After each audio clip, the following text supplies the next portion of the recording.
Hey everyone, Kaiji no Kami here, and the interview you're about to watch with the great Catherine Disher, who was Jean Grey in the X-Men The Animated Series, and Jill Valentine in Resident Evil 3, is not exactly my greatest interview ever. I was trying something new because I decided I want to do something that's similar to the interviews you might see on a Doctor Who Blu-ray with Matthew Sweet, that is talking to a person and going into their background, and apparently I am no Matthew Sweet. I was trying to be clever and it kind of backfired on me. I wasn't even sure if I should even release this interview, but I mean, I did a lot of research and it turned out that a lot of that research was incorrect. So she spent a lot of time correcting me on bits, and other bits I was trying to say came out flustered because my mindset was just like, ooh, oh. How I even thought, do I even want to release this interview? But I figured she did do a good, she was very nice and she did correct me a lot, and I feel like I should release it because her corrections should be something that people know so they don't make the same mistake in the future if they do interview her. So hopefully you can get something out of this little bit of a disaster. Enjoy. What's up everyone, I'm the Kaiji no Kami from the Toku Animation News Network here at Fan Expo Denver 2025, and I am in conversation with Catherine Disher.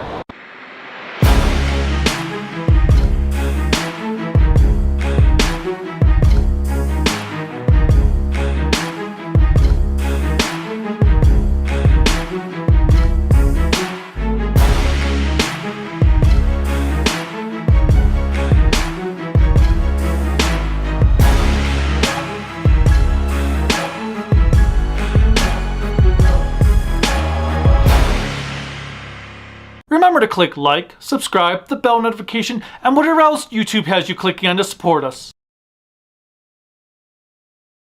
Welcome to Fan Expo Denver. Thank you. Is this your first time here? I was here when I was 17 in Denver, not at Fan Expo. So yeah, my first Fan Expo in Denver, but also first time I've been in Denver other than the airport since I was 17. Now, you were born in England and had moved to Montreal when you were young, correct? That is correct. And you grew up on a farm? I didn't grow up on a farm. I grew up in Montreal, but we had a farm outside. You know, some people have cottages. We had a farm. And my father was a doctor, but we had horses and cows and goats and ponies and yeah. And a goat named Tripper? Oh my God, where did you get this from? Somewhere online. Yes, I had a goat named Tripper. Who followed me everywhere, was imprinted on me. And yeah, online said that that helped you out a lot? Helped me out a lot? Like you really loved that goat, loved Tripper? Oh, loved the goat. Well, I was a big animal lover. I thought I was going to be a zoologist for a long time, and then I ended up doing a lot of acting, and even in elementary school, and in high school, and then again in university, and then it just seemed like the natural thing to do. And for your animal, for going for zoology, was dolphin, dolphin phonetics? No. Oh, I think I know what you read. No, what I did was, there's I believe it still exists. There's an organization called Earthwatch out of Boston. And you could, what it was you signed up to be an assistant, like an unpaid assistant. You paid your way, and what you paid was sort of a donation to these different scientific research stations all over the world. So you could teach phonetics to dolphins in Hawaii, and I chose to go to Borneo to Dr. Burita Galdikas, who was one of the big three primatologists. She was an orangutan researcher. So went up and you fly into Borneo, and then you go to like the African Queen, like a riverboat like that, and you go up a river for 15 hours or into the jungle and into the rainforest, and that's where she had her camp with all these ex-captive orangs wandering around, and it was really a once-in-a-lifetime experience. She's not there anymore. I believe she was sort of pushed out, and because a lot of loggers would kill the adult orangs and then take the babies and use them as pets, and when they became too big, because they're big, strong animals, then she would go around and rescue whatever captive orang she could, and then rehabilitate them at this camp. So they were you're just wandering around with orangutans. It was an amazing experience. So you started out as a zoologist, and then what made you turn into the acting field? Well, I never went to school for zoology. I was an English lit major, and then I just, like I said, I always did theater in high school, and then in university, and it's just what I wanted to do. And from a Rodney Marriott? Oh my God. Yeah, he was my boarding school drama teacher. B. Rodney Marriott. He's dead now, but yeah, I went to a boarding school in New Hampshire. You've done your research. And so you got into television and movies, which Forever Night, and eventually led you into X-Men?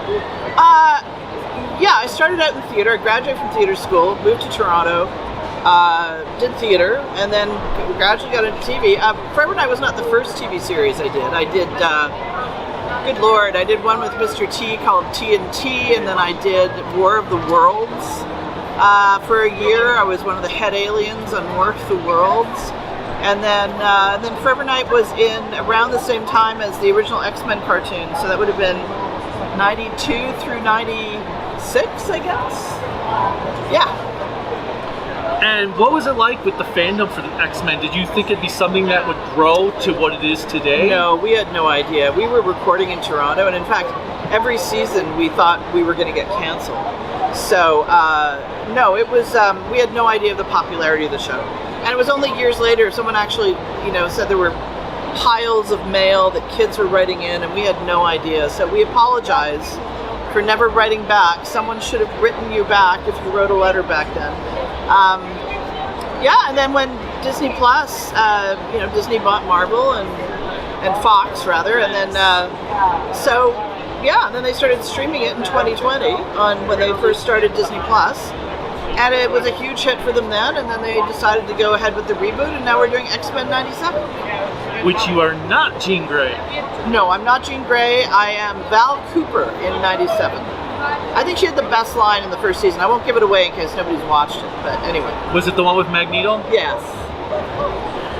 And then you moved into Resident Evil and became an icon for the Resident Evil franchise with all the fans. Well, that happened in a very sort of organic way because Capcom came to us in Toronto from Japan to do the Marvel vs. Capcom fighting games because they wanted the original X-Men animated voices to be in the games. So, and they were too cheap to pay for more than one actress because when you pay for an actor and then they do a second role, you pay them less. So I ended up doing Storm, Psylocke, Spiral, Jean, Jill, I think, for Phoenix, for those fighting games. And then they stuck around and they did, for instance, they started with RE2, Resident Evil 2 with Allison Court, who was Jubilee in the original X-Men animated series. And I did Resident Evil 3, the original. I was Jill Valentine. And then they stuck around and did a whole bunch of other games in Toronto, Mega Man and Dino Crisis and all those ones. So, yeah, and in the last probably 14 years or so, I've mostly been doing Hallmark. I'm all over the Hallmark channel. The Good Witch. The Good Witch, we did one movie a year for 7 years, and we were all doing other series at the time, and then we were all suddenly available, and in 2014, and we ended up doing it for 7 years. And also in that, you were also working with another buddy from X-Men, Chris Porter. Chris Potter, yes. He was the original voice of Gambit, but he wasn't in the series. He couldn't do the series because his other series wouldn't let him do it. But he was in all the original movies, Good Witch movies. So yeah, I worked with him for years. I mean, X-Men, and I did a couple of episodes of Kung Fu when he was on it, and yeah. Which do you find you enjoy more, voice work or being actually on screen? They're two very different animals. Voice work is always fun because you don't have to wear makeup, you can wear your comfy shoes, they like you to be funnier than the material. Not in X-Men. X-Men's not all that funny. But I do a lot of, other kinds of animation, and they appreciate humor, and it's like you walk in, you do your 45 minutes by yourself. Some shows will we'll do like a group record, especially at the beginning of a season, and that can take sort of all day. But mostly you're just by yourself, and it's really easy, and it's fun. During the pandemic, I was doing it.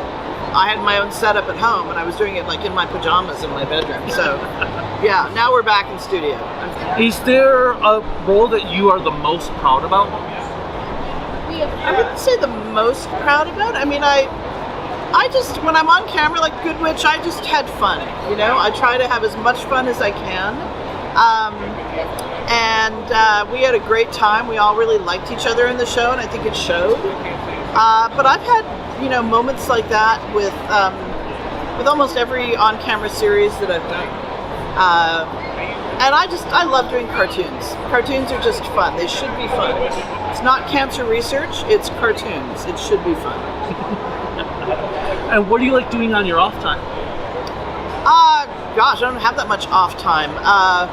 I have a very large dog. I do a lot of dog walking. I do a lot of reading. I watch far too many, you know, streaming shows, I feel like. I read. I don't know. I've done a lot of traveling recently, so yeah, I was in Budapest for 3 months doing Hallmark movies, 3 Hallmark movies that are on the channel right now, the River Cruise romances. So I don't have a lot of off time at the moment. Soon, I'll have some this fall. It'll be nice. And actually, I've written a movie, a Christmas movie with my son, and it's going to be, we're not sure where it's going to land at the moment, but we're probably going to be shooting in the next couple of months. So that's kind of exciting as well. Now, you said you don't have any social media outlets. Is there any way people can contact you at all? You can come and see me at a con. No, I'm kind of a social media phobe. And there's nothing wrong with that? Sometimes it's better for your sanity. I feel like, you know, I don't really think I need to hear what people think about me. Even if it's good, it's kind of like, you know, I'm a working actor and I enjoy going to cons and meeting people here. That's the fun part. So yeah, if you want to contact me, come to a con. Do you have any final words for our viewers? No, but well, stay tuned if you're watching X-Men 97. Unfortunately, you have to wait till 2026. I do apologize on behalf of all of us for that. But it's a great show, and they've done a great job with it, Disney has. So that continues to be exciting. Exciting. Yes, exciting. Exactly. Finally, if you had a song to describe your life, what song would it be? Oh, I have no idea. That's one of those questions that I'd have to live with for a while, and the middle of the night it'll come to me. But yeah. I'll think about it. How about that? Lovely to talk to you. Thank you so much for your time. Yes. Until next time, bye.